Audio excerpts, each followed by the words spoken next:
Welcome to Blizzard Fire. We hope this video helps fire up your solution. In this video, I will show how to make rice porridge updated. Start by rinsing 1 cup rice until water runs clear, then combine rice with 4 cups water or broth in a pot.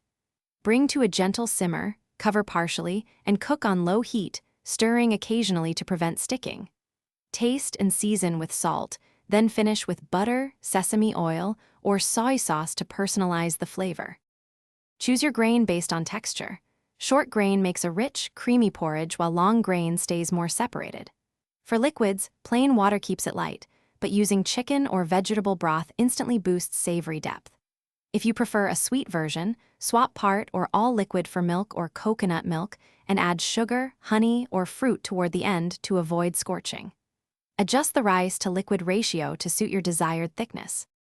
Once the porridge is nearly done, fold in flavorings to elevate the bowl. Grated ginger, minced scallion, a splash of soy sauce, and a soft boiled egg are classic savory options. For dessert-style porridge, stir in cinnamon, diced fruit, toasted nuts, and a drizzle of honey or sweetened condensed milk. Always taste and season with salt, and finish savory bowls with a small splash of rice vinegar or lemon juice for brightness. Thanks for watching. If you found this helpful, don't forget to like and subscribe.